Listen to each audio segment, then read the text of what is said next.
18 horas. Notícias de Manaus, Amazonas, Brasil e do mundo. Agora na Mix. Legal, 6 horas em Manaus. Boa noite pra você que está ligado na 100,7. Você na sintonia certa, você aí no melhor Mix do Brasil. Juntos mais uma vez, começando mais uma semana, hein? E começando também mais uma edição do programa 18 horas. Vamos juntos com os principais destaques do dia. Até às 7 da noite. Aqui no melhor Mix do Brasil. Hoje é segunda-feira, 14 de fevereiro de 2022. Carimilhão, tudo bem? Boa noite. Tudo bom, muito boa noite. Estamos juntos aí, Carlão. Mais uma edição aqui do 18 horas. Uma boa noite para você que acompanha a programação aqui da Mix Manaus. Estamos juntos sim aqui no programa 18 horas. E já mando aquele boa noite especial para você que nos acompanha pelo Instagram, no @18 horas news. Valeuzaço. Valeu, agora 6 e 1. 18 horas. Vamos aos destaques do programa 18 horas desta segunda-feira. Gato invertido. Fiscalização revela medidores da Amazonas Energia que chegam a cobrar o dobro do valor real da conta de luz. O deputado estadual Dermilson Chagas denuncia corrupção na Secretaria de Educação. Em Manaus, mais de 240 mil pessoas estão atrasados para a segunda dose das vacinas contra a Covid-19. O Amazonas voltou para a fase laranja da epidemia, que representa risco moderado de transmissão do novo coronavírus. Agora são 6 horas, 2 minutos em Manaus. Você no melhor Mix do Brasil. Segunda-feira, 14 de fevereiro de 2022. Começando para você mais uma edição do programa 18 horas. Os destaques do dia até às 7 da noite aqui no melhor Mix do Brasil. 18 horas. Olha, a notícia mais comentada nos últimos dias é sobre uma possível fraude nos contadores de energia elétrica. Olha só. Esses contadores apresentam falhas que podem até dobrar o valor da fatura dos clientes. A notícia foi uma das mais comentadas nas redes sociais, uma vez que realmente muita gente tem reclamado aí de elevados reajustes nas contas desde que a Amazonas Energia começou a trocar os medidores antigos por novos. E você é uma, né, Garimi? Carlão. Bom, a conta é absurda, né? Acho que quem é que não tem uma reclamação contra essa empresa? Bom, esse aumento aí nos valores da conta de luz revoltou, é claro, os consumidores que passaram a proibir a troca dos medidores. A empresa, né, os agentes, os trabalhadores da empresa chegavam lá para fazer a troca e os moradores não queriam e alguns agiram até com violência contra os trabalhadores da concessionária. O caso foi parar na justiça de tanta confusão que deu, né? E a justiça acabou suspendendo a troca desses medidores. O diretor-presidente do Instituto de Pesos e Medidas do Amazonas, o IPEM, Márcio Brito, afirmou que ao fiscalizar os medidores, encontrou vários com problemas que duplicavam o valor da fatura. Mas hoje a Amazonas Energia convocou coletiva e reconheceu que as falhas foram em apenas 150 medidores, o que representa 0,6% apenas dos medidores aferidos. Vamos ouvir o que disse sobre o assunto o diretor técnico da Amazonas Energia no interior, o Radir Gomes de Oliveira. Nesse último final de semana a gente teve muitos problemas, muitas polêmicas com relação aos medidores. Se falava de medidores, os medidores antigos ou os medidores novos que estão sendo instalados. Né? Nós temos um convênio com o IPEM, esse convênio já está há 3 anos e nesses 3 anos já foram tratados diversos medidores, retirados e aferidos medidores. No último mês de janeiro, agora, foram 1.100 medidores que foram retirados e desses 1.100 medidores que foram retirados e testados no laboratório do IPEM, apenas 6 apresentaram algum problema. 6 medidores. Então a gente pôde perceber que na mídia, nas redes sociais, estavam divulgando que seriam todos os medidores. E na verdade são 6 medidores que foram testados e não passaram nos testes. Esses clientes todos serão identificados, já estão sendo identificados, e o nosso sistema, para esses clientes que houve uma medição a maior, eles serão ressarcidos. Esse é um passo importante. É bom que fiquem sabendo que nenhuma medição irregular que nós registramos a maior, ele será ressarcido para cada um dos clientes. Você está ouvindo 18 horas. Bom, daí o IPEM vai na coletiva, vai na CPI da Amazonas Energia, da Assembleia Legislativa, e fala são 150 e agora só são 6. E os outros? Essa conta não está fechando, tá? Vamos combinar. Bom, o fato é que muita gente, mas muita gente mesmo, está revoltada com o valor da conta de luz. Desde que a empresa foi privatizada, o consumidor só acumula prejuízos. A conta aumentou muitíssimo. O serviço oferecido pela empresa continua péssimo, de péssima qualidade. E o valor da conta, em muitos casos, sim, duplicou. Gente que pagava R$500, hoje está pagando R$1.000. Karemi, e a Amazonas Energia é, inclusive, a campeã em reclamações nos PROCONs e também na Justiça. Hoje a empresa só pensa em lucrar sem se preocupar em melhorar o serviço. Recentemente, parte de Manaus ficou 48 horas sem energia. As oscilações de energia continuam na maioria dos bairros, com prejuízos, é claro, direto para os consumidores. Só cai na conta do consumidor. Bom, ainda durante a coletiva de hoje, para explicar a situação, a direção da Amazonas Energia garantiu que vai ressarcir os consumidores que foram afetados por essa falha na medição da tarifa de energia no estado. Segundo a concessionária, apenas 6 clientes tiveram o valor cobrado de forma errada, ou seja, aqueles outros, né, num total de 150, acho que tem que entrar na justiça mesmo, né? Porque essa substituição desses medidores e esses casos foram exatamente com esses novos medidores que chegou a ser, que está suspenso pela justiça, né? Essa substituição de medidores é polêmica desde que foi começada. Primeiro porque os novos medidores são colocados no alto do poste, sem que o consumidor tenha acesso ao consumo. Segundo porque realmente, aqui mesmo no 18 horas, a gente recebe várias denúncias de valores absurdos depois que começaram a ser cobrados depois dessa substituição. A situação é tão crítica para a Amazonas Energia que a empresa não tem credibilidade para nada com ninguém, sem dúvida. Essa substituição dos medidores, que está suspensa pela Justiça, precisa sim ser investigada a fundo para saber até que ponto houve má intenção da empresa. E se esse for o caso, se confirmada que os medidores realmente alteravam a medida a favor da empresa, a Amazonas Energia deve ser punida, inclusive com a perda da da concessão do serviço, né? Essa falha é muito grave. Olha, hoje estudantes da rede municipal e estadual de ensino voltaram às aulas presenciais. O retorno acontece após decisão do governo estadual e municipal de adiamento do início das atividades escolares que estavam previstos inicialmente para o dia 7 de fevereiro. Precisou ser adiado diante do aumento de casos de Covid-19 em todo o Amazonas. Na rede estadual, o calendário letivo começou oficialmente hoje. Já na rede municipal de Manaus, as aulas já iniciaram de forma remota na semana passada, no dia 7 de fevereiro. Vamos saber mais detalhes sobre como foi esse retorno tão aguardado agora na reportagem de Nathalie Moraes.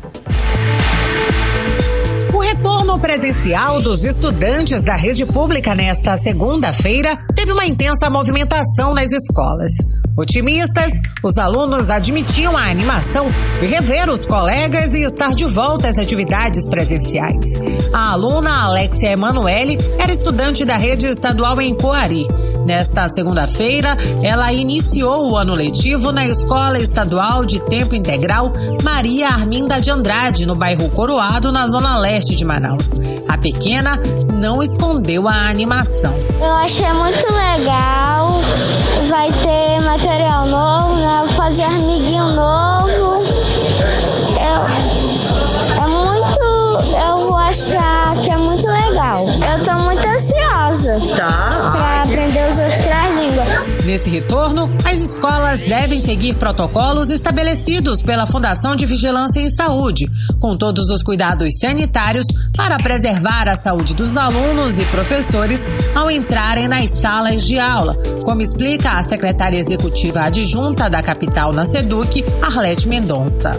Com as pias logo na entrada, o dispenser com sabão líquido e mais o nosso dispenser com papel toalha, onde ali o aluno faz a higienização, enxuga suas mãos e já descartavelmente descarta ali aquela toalha descartável para que ele não tenha contato direto com nada que venha colocar em risco a sua segurança de saúde. O desafio agora é a imunização. Na rede municipal de ensino, será exigida a apresentação do comprovante de vacinação aos mais de 220 mil alunos nos próximos 30 dias. Já a rede estadual não fez a mesma exigência, mas a secretária da SEDUC, Cuca Chaves, afirmou que no momento está atuando na conscientização dos pais e responsáveis. Salvar vidas é vacinar seu filho. Não existe na escola essa obrigatoriedade da carteirinha para a participação efetiva nas aulas, mas a gente pede a consciência de todos os pais que isso é uma questão de segurança. De acordo com a estimativa do Ministério da Saúde, em Manaus, são 260 mil crianças de 5 a 11 anos que precisam ser imunizadas.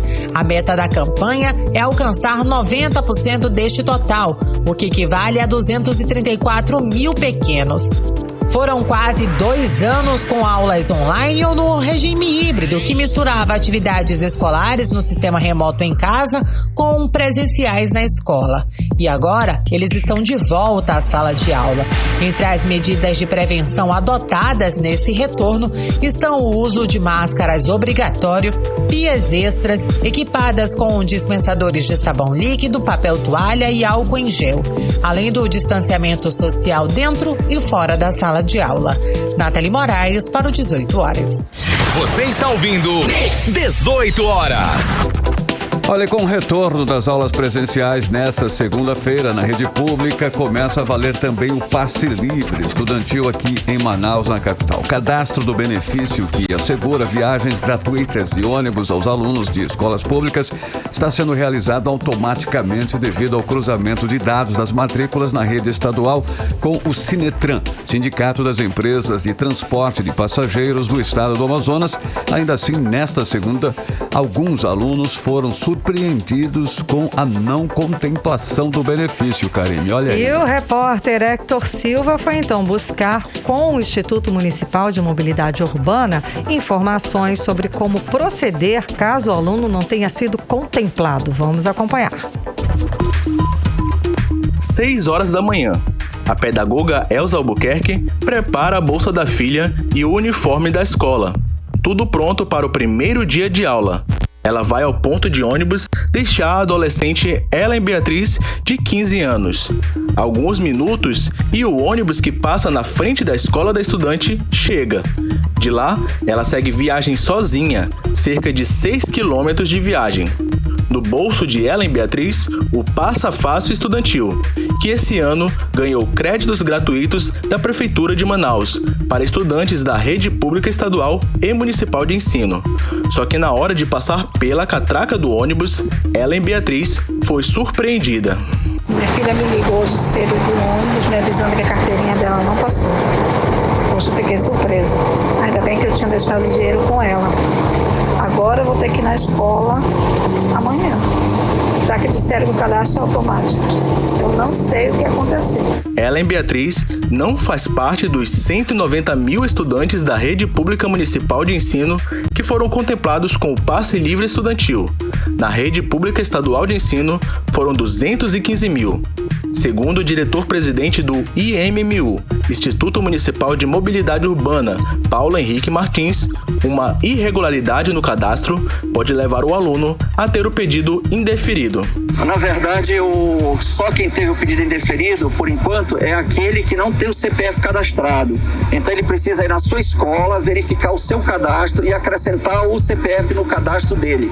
Esse cadastro é feito na escola. A escola é que repassa para o sistema de bilhetagem. Então, se tem algum aluno que ficou de fora por falta do CPF, providencie o CPF, vá na sua escola, faça a revisão do seu cadastro, que automaticamente ele vai ser beneficiado. O passe livre estudantil fornece até 44 passagens mensais, não cumulativas, proporcionais ao número de dias letivos de presença exigida nas instituições de ensino. Para ter acesso ao benefício, a escola frequentada pelo estudante deverá se localizar dentro do município de Manaus, sendo que a distância entre os endereços da escola e da residência do estudante não poderá ser inferior a 1 quilômetro. Em caso de a cota mensal ser integralmente utilizada, o estudante que necessita utilizar o transporte coletivo pagará o valor correspondente à metade da tarifa pública básica, por meio de recarga eletrônica de seu cartão, limitadas a 16 passagens adicionais mensais. O cadastro dos estudantes no programa Passe Livre é automático, devido ao cruzamento de dados das matrículas na rede pública de ensino com o Sinetran, Sindicato das Empresas de Transporte de Passageiros do Estado do Amazonas. Caso o estudante não tenha cadastro junto ao Sinetran, ele deve solicitar a emissão do cartão do Passa Fácil. O agendamento ocorre por meio do site do Sinetran ou pelo aplicativo Cadê Meu Ônibus? Hector Silva, para o 18 horas. Você está ouvindo 18 horas. Agora são 6 horas e 15 minutos em Manaus. Boa noite para você em 100,7. Você que está aí no melhor mix do Brasil. Olha só, o deputado estadual Dermilson Chagas denuncia escândalos na SEDUC, Secretaria de Educação, Desporto e Lazer. Na opinião do deputado, a pasta é um celeiro de corrupção, Karine. Pois é, Carlão, e entre os escândalos, a maioria ocorrido no ano passado, estão kits escolares superfaturados, dados para os professores e licitações de livros digitais que não podem ser acessados pelos alunos. Vamos conferir mais detalhes agora na reportagem de Hector Silva. O deputado estadual Dermilson Chagas afirmou nesta segunda-feira que a SEDUC, Secretaria de Estado de Educação e Desporto do Amazonas, é um celeiro de corrupção. A afirmação se refere aos vários escândalos protagonizados pela pasta ao longo de 2021. O parlamentar lembrou que ano passado visitou várias cidades do interior do estado e foi fiscalizar as escolas estaduais, sendo que várias delas estavam com a estrutura física comprometida. Além disso, o parlamentar lembra que em junho do ano passado, a SEDUC gastou cerca de 19 milhões de reais com materiais de baixa qualidade e superfaturados para fornecer kits escolares para alunos e professores. Chagas lembra ainda que a SEDUC dispensou licitação em setembro do ano passado para poder prorrogar um contrato milionário por mais 12 meses com a empresa Enóbrega Teixeira Eireli para fornecimento de refeições no valor de 25,19 milhões de reais. Há também o episódio da compra do serviço de livros digitais da Barça Digital por 18 milhões de reais durante a pandemia. A SEDUC, ela é um celeiro de corrupção, onde nós presenciamos cada vez situações absurdas nas licitações.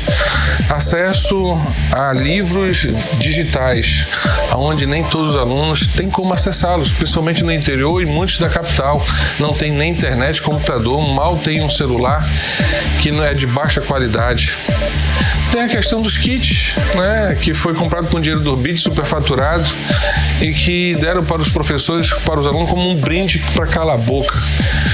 Nós temos aí as estruturas das escolas que são precárias, são antigas, precisa de modernização, precisa de investimento. Há várias situações na SEDUC de licitações que precisamos esclarecer, até de limpa fossa. Preferiram uma licitação pagar 75 milhões do que 50 milhões. Coisas absurdas. Para Dermilson Chagas, o valor gasto pelo governo Wilson Lima na SEDUC deveria ser investido melhor. Tudo isso poderia ser revertido em investimento no bem-estar do cidadão, do professor, do funcionário que dedica sua vida mais do que nunca à educação. A reportagem do 18 Horas procurou a SEDUC para rebater os apontamentos levantados pelo deputado estadual Dermilson Chagas. Até o fechamento desta reportagem, eles não responderam nossos questionamentos.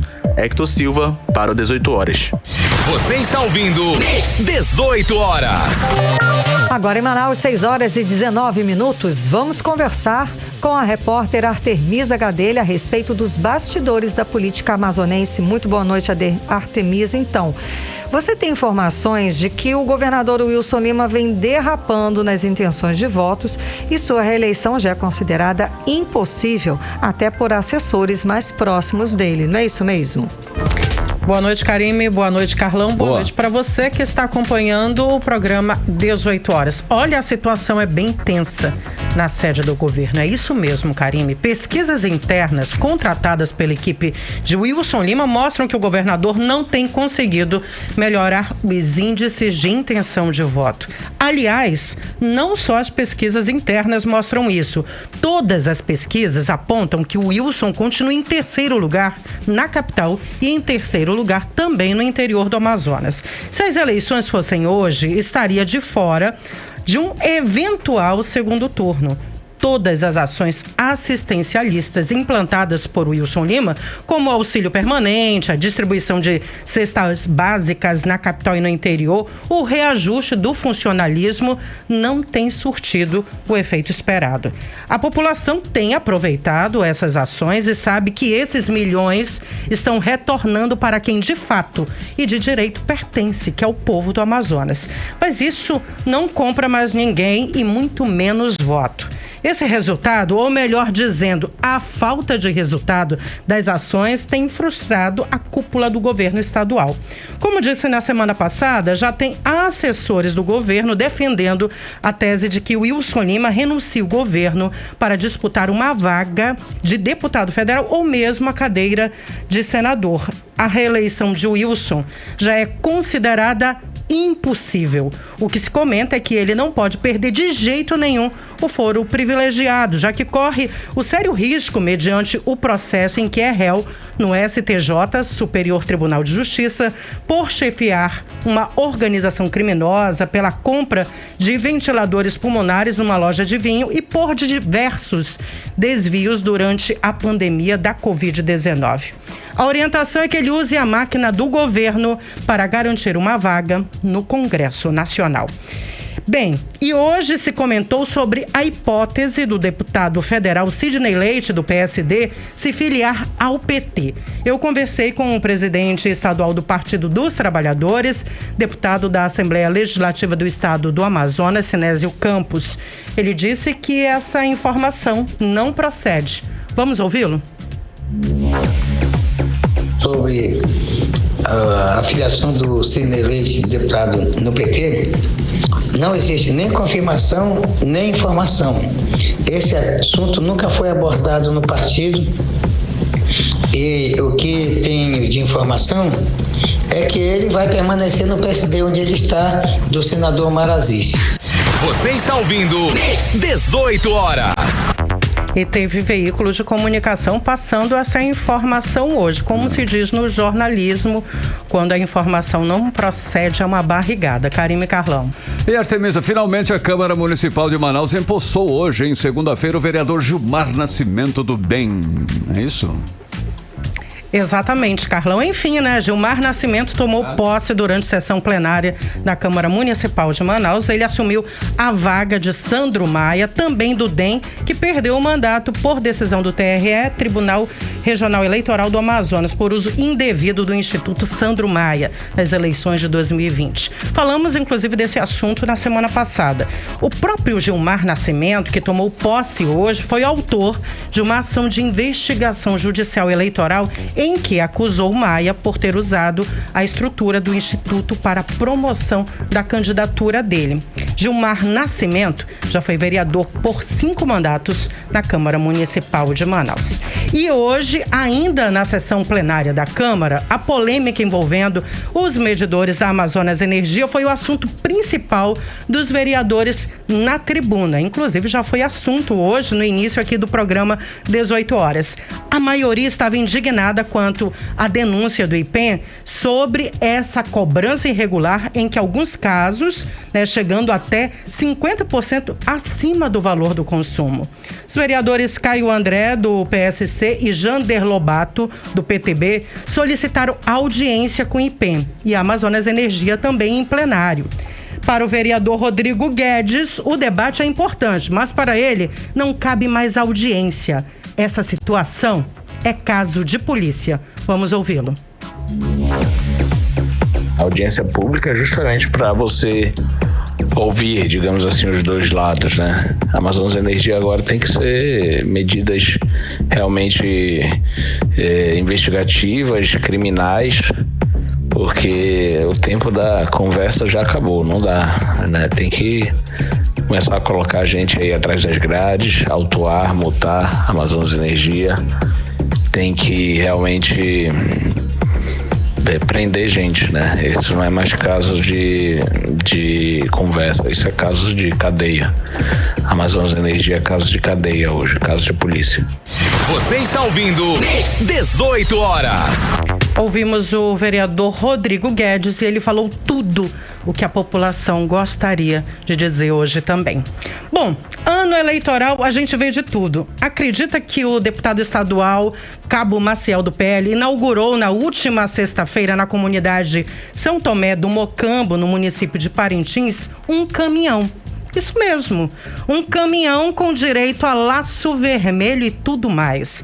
A zona rural de Parintins, que foi contemplada com um veículo no valor de R$180 mil, oriundo de emenda parlamentar do deputado, ou seja, dinheiro do contribuinte, é uma ação importante, mas será que cabe uma inauguração de um caminhão? Virou até chacota nas redes sociais. E para finalizar, o deputado federal pelo Amazonas, capitão Alberto Neto, quer a volta do limite do crédito consignado em 40%, que hoje está em 35%, com o fim da vigência dessa lei, ou seja, a retirada de 5%. Milhares de brasileiros perderam acesso ao crédito barato e correm o risco de endividamentos, ainda mais na crise econômica que vive o Brasil nessa pandemia. Não só no Brasil, como no mundo. Vamos ouvir então o capitão Alberto Neto? Então nós queremos ter esse aumento de 5%, porque entendemos que é importante, vai entrar recurso no nosso país, vai gerar o mercadinho lá do bairro, isso é geração de emprego, é o aposentado, é o pensionista tendo acesso, principalmente nesse momento ainda frágil do nosso país, esse momento que a gente precisa voltar a crescer e ter acesso a crédito, colocar crédito no mercado é imperativo para o crescimento do país. Então estamos brigando, eu tenho um projeto de lei que é o PL 2017, que já tem requerimento de urgência para ser votado na Câmara dos Deputados. Fiz um requerimento para o ministro Paulo Guedes, solicitando uma medida provisória. Então são essas linhas que nós estamos trabalhando para brigar pelo aumento da margem dos 5% agora de maneira definitiva. Você está ouvindo 18 horas.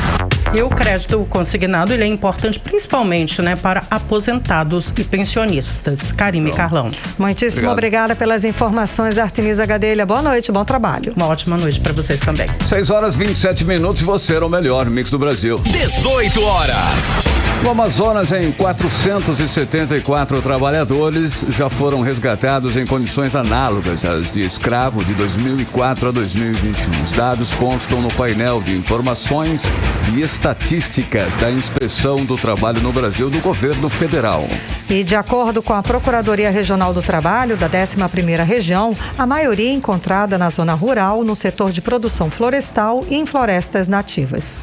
Gabriela Menezes Zaccarelli, procuradora do trabalho, afirma que, em geral, os trabalhadores são encontrados vivendo em moradias precárias. São barracos cobertos com lona, com chão de terra batida, sem acesso a instalações sanitárias e também sem água potável. Os trabalhadores são encontrados desnutridos, trabalhando em condições degradantes, sob o sol, sem intervalos de descanso, sem alimentação farta suficiente, carregando peso e exercendo atividades de alto desgaste físico e em jornadas exaustivas, Karine. Pois é, Carlão, em 2015 foram resgatados 31 trabalhadores nessa situação. Em 2016, 4. Em 2020, 11. E em 2021, 12. Todos mantidos em regime de escravidão contemporânea. Os trabalhadores foram encontrados em 15 municípios: Lábrea, Boca do Acre, Barreirinha, Parintins, Presidente Figueiredo, Manaus, Manicoré, Codajás, Manacapuru, Barcelos, Santa Isabel do Rio Negro, Humaitá, São Gabriel da Cachoeira, Novo Aripuanã e em Apuí. E no painel de informações e estatísticas, é possível verificar a quantidade de pessoas resgatadas em cada um dos municípios. Boca do Acre e Lábrea aparecem no topo, com 371 e 244 vítimas do crime, respectivamente. Você está ouvindo 18 horas. Olha, são 6h29. Você no melhor Mix do Brasil. Os principais destaques do dia. Você confere até às 7 da noite em mais uma edição do 18 horas. E em breve, daqui a pouquinho, em Manaus, mais de 240 mil pessoas estão em atraso para a segunda dose das vacinas contra a Covid-19. Daqui a pouquinho você confere no 18 horas. Mix. E agora nós vamos conferir a previsão do tempo, hein? Tempo e temperatura quando são 6h30 em Manaus. Tempo e temperatura para hoje com Karime Leão. Previsão do tempo. A previsão é de períodos de nublado com chuva a qualquer hora, segundo informações do Climatempo. A mínima prevista é de 24 graus, a máxima pode chegar a 31 graus. As chances de chuva são de 90% e a umidade relativa do ar fica entre 69%, podendo chegar a 100%. Mix. Olha, o nível do Rio Negro baixou 1 centímetro de ontem para hoje. A cota agora no Porto de Manaus é de 23 metros e 86 centímetros. 18 horas. E mais de 240 mil manauaras estão com esquema vacinal em atraso para a segunda dose da vacina contra a Covid-19. É isso aí, Karime, exatamente isso. De acordo com os registros do Sistema Municipal de Vacinação, são exatamente 240.107 pessoas em atraso com a segunda dose das vacinas Coronavac, AstraZeneca e Pfizer.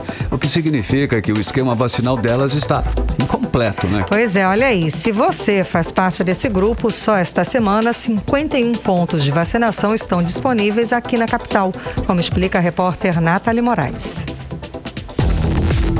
Muitos brasileiros ainda não completaram o esquema vacinal contra a Covid-19. Só em Manaus são 240.107 pessoas que estão em atraso para a segunda dose da vacina contra o novo coronavírus até este domingo, segundo os registros do Sistema Municipal de Vacinação. Isso significa que o esquema vacinal dessas pessoas está incompleto. Vale ressaltar que cerca de 57,5% dos pacientes que morreram por Covid-19 no Amazonas nos últimos 30 dias não se vacinaram ou estavam com o ciclo de imunização incompleto, segundo a Fundação de Vigilância em Saúde do Estado. Especialistas têm alertado para o fato da variante Ômicron ser mais transmissível do que as outras cepas já conhecidas. Por isso, a vacinação tem sido mais importante do que nunca, especialmente para evitar casos graves da doença. O secretário de Saúde do Estado, Anwar Samad, reforça a importância da imunização. Está mais do que comprovado que a vacina salva vidas e é a arma mais poderosa contra o coronavírus. Nós agradecemos a dedicação dos profissionais que atuam nesta campanha e a quem atendeu o nosso chamado e compareceu aos postos de imunização, e convocamos ainda quem não se vacinou para que o faça o quanto antes, para todos nós juntos vencermos esta pandemia. Só esta semana, Manaus terá 51 pontos de imunização. Até este domingo, mais de 14 mil pessoas morreram contra a Covid-19 no estado desde o início da pandemia. Se você pretende se vacinar, serão 46 locais de imunização entre unidades básicas de saúde, policlínicas, clínicas da família, centros de atenção integral à criança e à melhor idade. Já para as crianças de 5 a 11 anos, elas poderão ser vacinadas em 5 pontos diferenciados.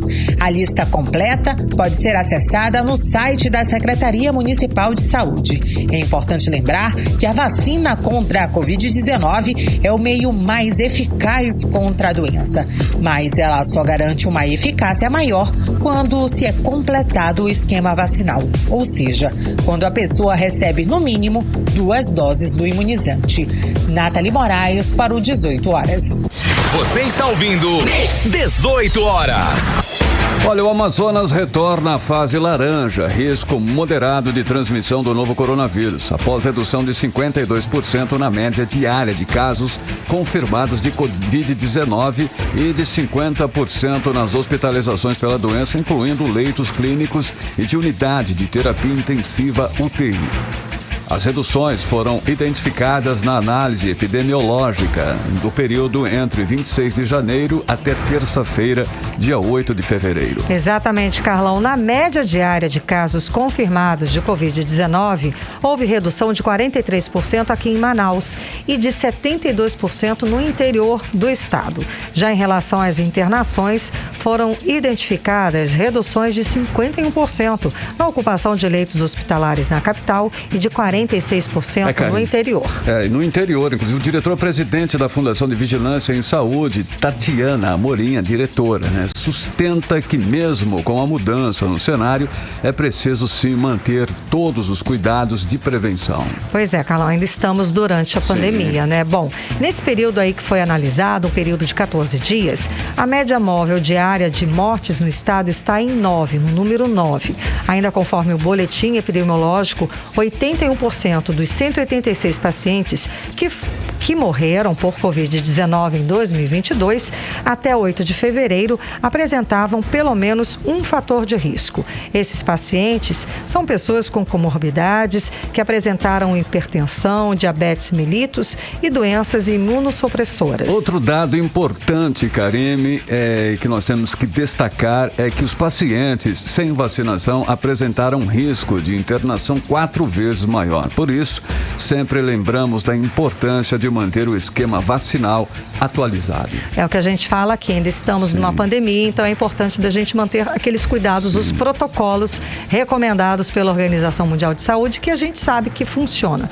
Que é o quê? Manter o distanciamento social, usar sempre a máscara facial, evitar aglomerações, lavar sempre as mãos, se não tiver água e sabão, usar o álcool 70 e, é claro, vacinar. Quem está com esquema incompleto, vai lá e atualiza a sua imunização, vai lá e toma sua vacina contra a Covid-19, ok? Ok, Karime, 6 horas e 36 minutos. 18 horas.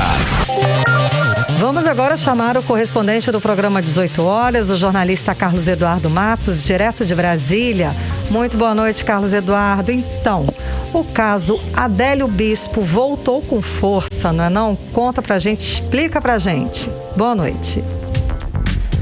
Boa noite, Karime. Boa noite, Carlão. Boa noite a todos. Voltou sim, Karime, e voltou com força. Hoje pela manhã, um grupo conhecido por invadir sites do governo brasileiro anunciou no Twitter que teve acesso a um suposto depoimento de Adélio Bispo dizendo que ele teria sido pago pelo PT para matar Jair Bolsonaro. O post diz o seguinte, abre aspas: Adélio Bispo prestou depoimento gravado pela PF dizendo que a facada teria sido encomendada pela campanha de Haddad em 2018. Carluxo, que é o Carlos Bolsonaro, irá usar esse vídeo. Eu tenho certeza absoluta de que Adélio foi coagido, fecha aspas, nesse post desse grupo de hackers. A gente pode dizer 3 coisas, Karime, sobre essa situação. A primeira é que esse grupo teria invadido o sistema da Polícia Federal, e teve acesso ao inquérito de Adélio Bispo.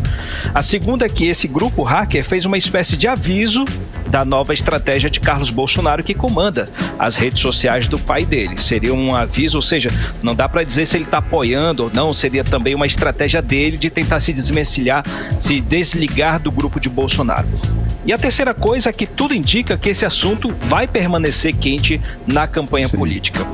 Esse post foi tirado do ar hoje à tarde, Karime, e a Polícia Federal não deu nenhuma declaração a respeito. Mas o assunto segue repercutindo nas redes sociais, estão pipocando os links de WhatsApp, de Telegram, vídeos no YouTube, posts no Twitter, enfim. Os grupos de apoio a Jair Bolsonaro estão se mobilizando, repercutindo esse tema na internet. Me faz lembrar daquela fala que a Artemisa Gadelha citou na semana passada, não sei se vocês lembram, Karime, que o presidente falou, olha, vai acontecer uma coisa que vai salvar o Brasil. Sim.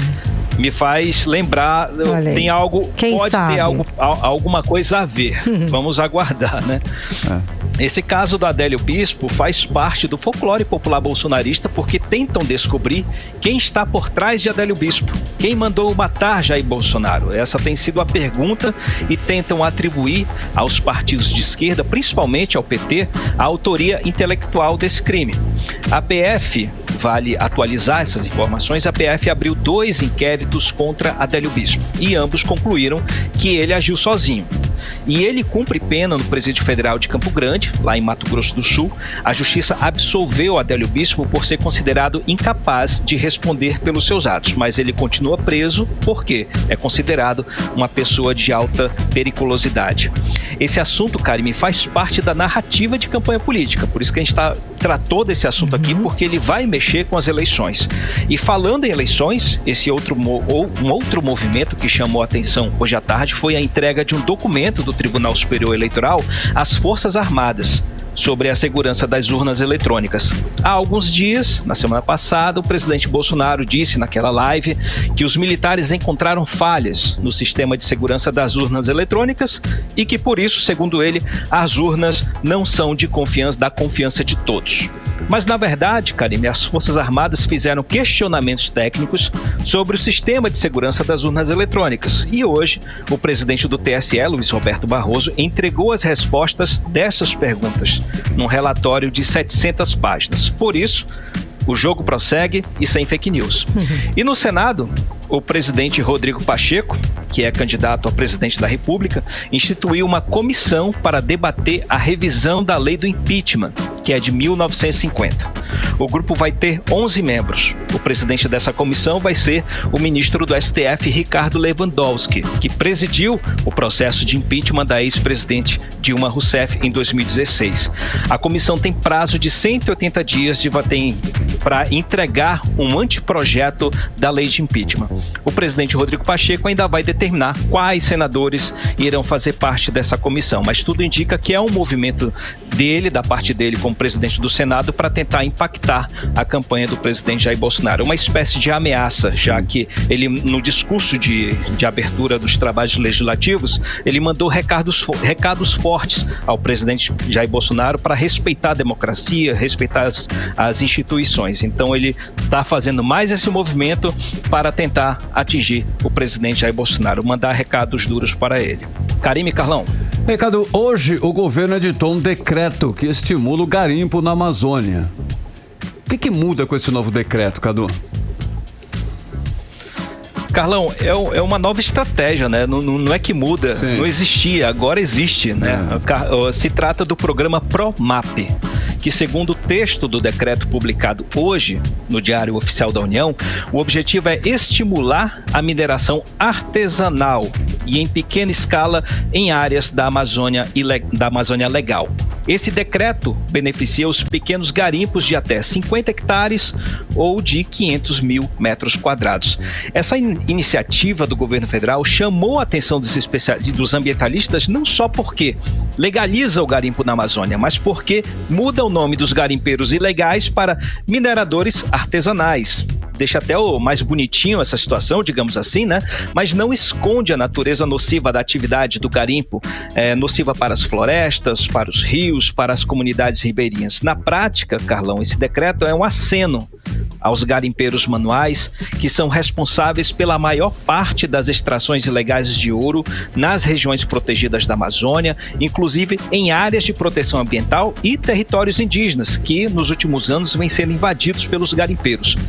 Esses garimpeiros usam produtos químicos de forma deliberada, né? Principalmente o mercúrio, que provoca danos seríssimos ao meio ambiente, principalmente às pessoas, né? As comunidades indígenas, as comunidades ribeirinhas que se alimentam dos peixes que são pescados nesses rios onde estão esses garimpos ilegais. Esse decreto, Carlão, pode beneficiar principalmente os garimpeiros ilegais que atuam na região do Rio Madeira, isso que é ruim, aí né? No estado do Amazonas. Exatamente, que vem tendo o apoio da bancada do Amazonas no Congresso Nacional. Vamos aguardar o desfecho dessa situação, aguardar como é que vai ser regulamentado todo esse processo. Outra questão polêmica sobre meio ambiente, Carlão, é o aumento da exploração de nióbio na Amazônia. A nossa região possui uma das maiores reservas de nióbio do mundo. De 2019 para cá, a Agência Nacional de Mineração concedeu 171 autorizações de pesquisa para a exploração de nióbio. Nesse governo, os pedidos de exploração aumentaram em 195%, ou seja, mais que dobraram. Carlão e Karime. Pois é, né? Enfim, tá ficando cada vez mais difícil, né? Claro. Você até respondeu a pergunta que eu ia fazer ainda a respeito dessa liberação, dessa lei de mineração. De qualquer forma, sendo pouco, sendo um hectare, né? Sendo menor ou grande, vai usar mercúrio e vai impactar negativamente o meio ambiente e a gente no fim da cadeia, né? Enfim, de qualquer forma, vai poluir e impactar. Karime, que Sim. Esse decreto, Karime, não tem nada a ver com a mineração industrial. Sim. A mineração industrial utiliza equipamentos, tecnologia, que outro tipo. Trabalha cada vez de forma né? que otimiza a exploração dentro daquela pequena área, ou seja, explora no sentido de profundidade. Sim. Os garimpeiros manuais, esses garimpeiros ilegais, eles trabalham ali, usam mercúrio para poluir, tentar limpar colorar o ouro, né? Para eles tentarem identificar, eles deixam um rastro de destruição muito maior. E o governo federal está autorizando esse pessoal a trabalhar. Inclusive, esse projeto, desse decreto, inclui geração de emprego, tem vários ministérios envolvidos, Casa Civil, Ministério do Trabalho, Previdência, tem vários setores atuando para tentar legalizar e garantir emprego, da carteira assinada para o garimpeiro. Nossa. Vamos ver como é que vai ficar, gente. Vai legitimar a ilegalidade. Bom, mas vamos seguir adiante. Exatamente. Eu sei que tem muito brasileiro que esquece dinheiro nos bancos, gente. O povo esquece dinheiro nas contas bancárias, esquece que tem conta, esquece dinheiro. Exatamente. O Banco Central voltou a liberar a consulta para o cidadão saber se tem esse dinheirinho aí esquecido nos bancos, nas instituições financeiras. Carlos Eduardo, quais são as regras, as datas para saques desses recursos que somam bilhões de reais, não é não? Karime, vamos deixar para o final essa notícia boa, né? Okay. Notícia boa, a gente tem que fechar no final, né? Olha só, vou contar essa história. Gente, o Banco Central liberou a partir de hoje a consulta ao site oficial do sistema Valores a Receber. Ele se chama assim, tá? Por meio desse site, é um site, Valores a Receber, a pessoa vai poder saber se ela tem dinheiro esquecido esperando por ela. É dinheiro de encerramento de contas com dinheiro, valores de consórcio, tarifas de capital e de rateio de sobras líquidas de cooperativas de crédito. Ou seja, quem atuou nesse sistema de mercado de capitais, também com cooperativismo, também pode ter ali um caraminguá para receber, viu? Segundo o Banco Central, tem 8 bilhões à espera do dono. Então vamos tentar explicar. É um processo um pouquinho complexo, porque envolve aquela questão do gov.br, que eu sempre falo aqui, nossa, é um sistema complicadíssimo, mas quem tem paciência consegue, viu? Eu não tenho. Olha, vamos acessar o site, é o seguinte: www.valoresareceber.bcb, que é Banco Central do Brasil, .gov.br. Você acessa lá. E é só um site, não tem outro link, não tem nada. Ele só diz assim: primeiro ele vai te encaminhar para uma identificação por meio do sistema gov.br. O sistema gov.br é um sistema amplo de todo o governo que te identifica para a Receita Federal, Polícia Federal, tudo quanto é serviço do governo federal, você precisa se identificar primeiro por lá. Então é importante que você já tenha instalado o teu celular, que você instale o aplicativo, faça aquele procedimento de identificação, que é aí que é complicado, porque ele te pede nome, data de nascimento, CPF, aí pede para tirar tua foto. Muitas vezes não dá certo, viu? Tira a foto de frente, aí você vira o rosto, vira pro outro lado, aí o sistema reconhecendo todos os aspectos do seu rosto, aí ele autoriza. Se você completar toda essa fase, que até que é intuitivo, né? Ele te leva uma coisa após a outra. Se você chegar a esse ponto, identificar a parte do rosto, você consegue uma espécie de identificação nível prata ou nível ouro. Você só vai poder conseguir ter acesso ao sistema do Banco Central se você conseguir a partir do prata. Então é importante, vai lá, instala no teu celular o aplicativo e faz todo esse procedimento que eu falei. Depois desse processo, você conseguiu, deu ok lá, ou seja, a operação realizada com sucesso, volta lá no site lá, que eu vou dizer de novo, valoresareceber.bcb.gov.br. Aí você entra lá com teu login, CPF e sua senha que você colocou no gov.br, no aplicativo. Aí ele vai te caminhar para uma tela que vai dizer o seguinte: dois avisos, pode ser um deles. Atualmente você não tem valores a receber. Zerou. Aí é game over, né? Acabou. Ou pode ter o aviso seguinte: favor voltar neste mesmo site para consultar e solicitar o resgate do saldo. Oba. Aí, ó, coisa boa, hein? E aí esse site, ele não vai te falar o valor na hora, ele vai te dizer o seguinte: ele te informa uma data para acessar novamente, para ver quanto tem para receber. Eu fiz a consulta hoje e ó, saiu esse segundo aviso, viu? Ó, que beleza. Eu não sei quanto eu vou receber. Né? A informação do Banco Central é que esses valores começam a ser disponibilizados a partir do dia 7 de março, é isso? Isso, no meu caso, tem colega meu que falou que vai estar disponível a partir do dia 9, no meu caso é dia 17. Então, parece que a partir do dia 8 em diante de março, ou seja, agenda aí, coloca no celular para você não perder, porque eles te dão um prazo. Sim. A data a partir de que hora até que hora, e tem repescagem a partir de tal hora até tal hora. Se você perder esse prazo, acabou, já era. Então, bota lá no seu celular, coloca no aviso, no alarme, para você ir lá acessar, para você saber quanto tem a receber, que esse dinheiro com certeza vai para sua conta. Pois é, até hoje, eu consultei, agora, eu não tenho nenhum valor a receber. É loteria, né? É. Pois é. Mas diga. E 20 milhões de pessoas já verificaram isso, viu? Olha. Já ia perguntar se vocês já setaram. Eu ainda não, vou Carlão, lá. Eu ainda não. Então vai lá, Carlão. Tá sabe, pra você, viu? Merreca lá. Na torcida por você. Qualquer R$100 já ajuda. Tudo. Ajuda demais. Demais, enche o tanque. Valeu, Cadu. Não enche. Enche o tanque? Só Quando? da moto. De que não você? não, veio da moto, de moto enche. Sim, pode ser. Isso, de moto. Valeu, Cadu. É isso, gente. Um forte abraço pra vocês aí. Espero que a galera tenha entendido. E vamos lá verificar, porque notícia boa não quer demais. Lógico. Muitíssimo obrigada pelas informações. Boa noite, bom trabalho. Valeu, gente. Um abraço. Tchau. Valeu. 6h51, você no melhor mix do Brasil. 18 horas. Os municípios do interior do Amazonas começam a sofrer os efeitos da negociação que envolveu a compra das empresas MAP e Passaredo Voipaz pela gigante Gol Linhas Aéreas, Karine. Exatamente. Diversos voos estão sendo cancelados e o repórter Hector Silva preparou uma reportagem para explicar todo esse conflito entre interesses empresariais e pessoas que precisam se deslocar para os diversos municípios do estado. Vamos acompanhar. A compra da MAP Linhas Aéreas e da Passaredo Voipaz em junho de 2021 pela Gol Linhas Aéreas está gerando impactos nas viagens intermunicipais do estado do Amazonas. Segundo deputados e empresários do ramo de turismo, viagens para Lábrea e Carauari têm sido canceladas sem qualquer aviso prévio.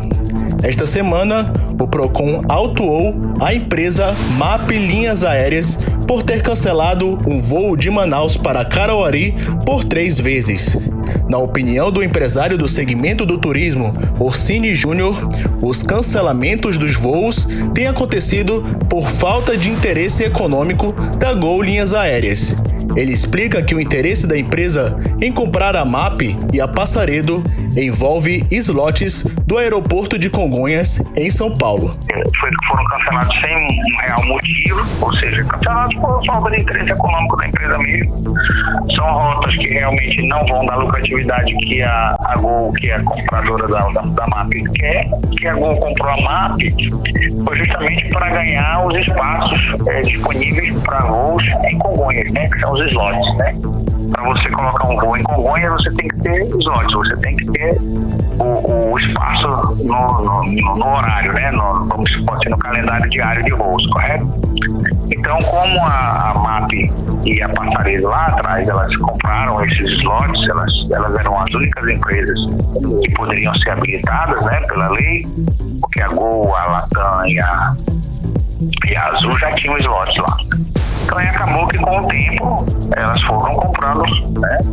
A MAP comprou a Passaredo comprou a MAP, e depois dessa compra da MAP, a Passaredo ficou com esses ativos, esses slots. E aí a Gol foi lá e comprou, né? Quer dizer, na licitação dos slots, né, na concessão dos slots, não é permitido as empresas que já estão operando comprarem os slots. Mas aí elas acabam comprando as empresas que ganharam. Ou seja, no fim, a regra é burlada, né? Para o presidente da ABAV, Associação Brasileira de Viagens no Amazonas, Jaime Mendonça, as empresas aéreas não têm interesse em operar voos no interior do estado por conta da falta de estrutura nos aeródromos dos municípios do interior. O grande problema que a empresa reclama, isso daí não é a Gol, a MAP porque é regional, mas assim, a Azul também reclama disso. É questão do estado de conservação dos aeródromos aqui do estado, né? Então, assim, a manutenção é muito ruim, as pistas. Às vezes você tem uma pista boa, mas não tem infraestrutura de aeroporto para manusear os passageiros, né? Se você tiver a oportunidade de voar para o interior, você vê que a estrutura aeroportuária é muito deficitária, muito decadente. O cancelamento de voos também virou pauta na Assembleia Legislativa do Estado do Amazonas. O deputado estadual Adjunto Afonso, do PDT, sugeriu a realização de uma audiência pública para discutir com a Gol, Poder Público e a ANAC, Agência Nacional de Aviação Civil, sobre o cancelamento dos voos para o interior do estado. Na realidade, eu vejo isso como uma falta de respeito da empresa que serve lá. O que a gente tinha? Tinha a MAP, que era uma empresa regional, que estava atendendo o grande parte dos municípios, era uma empresa regional. Aí ela é comprada pela Passaredo. Parece que a Gol comprou a Passaredo, entendeu? Também não sei. Então, assim, o certo é que suspenderam os voos de vários municípios, Lábrea é um deles, e não deram nenhuma satisfação, nem para o governo do estado, que eles têm uma subvenção no combustível para as empresas, para voar nos municípios, nem para os prefeitos dos municípios. O que eu propus? Que a gente faça uma audiência pública na Assembleia, chamando a ANAC, chamando eles, chamando os gestores dos municípios, para a gente achar uma solução. Você imagina que nós temos 62 municípios, contando com Manaus, e acho que uns 10 só são ligados por linhas regulares. Se tira isso aí, meu amigo, acaba com os municípios. Porque um município, no caso de Lábrea, por exemplo, não atende só Lábrea, o cara vai e lá pega um barquinho, vai para outro município e tal, e assim sucessivamente. E os caras tiram e não dão nenhuma satisfação. Hector Silva, para o 18 Horas. Você está ouvindo 18 Horas. Agora 6 horas e 56 minutos em Manaus. Vamos agora saber previsão do tempo para amanhã, terça-feira. Tempo e temperatura com Karime Leão. Previsão do tempo. Segundo informações do Climatempo, a previsão amanhã é de sol com muitas nuvens durante o dia, períodos de nublado com chuva a qualquer hora. A mínima prevista é de 23 graus, a máxima não deve passar dos 30 graus. As chances de chuva são de 90% e a umidade relativa do ar fica entre 71% e 97%. Mix. E morreu neste domingo, aos 87 anos, o empresário e professor Saul Benchimol, um dos fundadores do grupo Bemol e Fogás. A causa da morte não foi divulgada. O empresário era o 7º filho do imigrante judeu Isaac Benchimol. Saul Benchimol foi professor na Universidade Federal do Amazonas, UFAM, por quase 40 anos. Era membro da Academia Amazonense de Letras desde o ano de 2001, ocupando a cadeira de número 11. Vários políticos e empresários lamentaram a morte do empresário Saul Benchimol, entre eles o ex-governador amazonino Mendes, o deputado Serafim Correia, o governador Wilson Lima e o prefeito Davi Almeida. 6h58 e agora nós vamos atualizar os números da Covid-19 aqui no estado do Amazonas com Karime Leão. O boletim diário de Covid-19 informa o diagnóstico de 447 novos casos da doença, totalizando para 562.984 casos de Covid-19 no estado desde o início da pandemia. Ainda segundo o boletim, foram confirmadas 3 mortes, elevando para 14.067 o total de mortes no estado. Agora em Manaus, 6 horas e 58 minutos. Seguimos direto para o editorial 18 horas. Editorial 18 Horas. A privatização da Amazonas Energia até hoje não trouxe benefícios para os amazonenses. A concessionária não investiu na melhoria dos serviços e tanto Manaus quanto os municípios do interior recebem um serviço de péssima qualidade. E o consumidor paga caro para receber a energia em casa. Desde que a empresa foi privatizada, os valores das tarifas tiveram aumento real bem acima da inflação. Agora surge a informação de que medidores recém-substituídos pela empresa apresentam falhas que duplicam o valor da tarifa.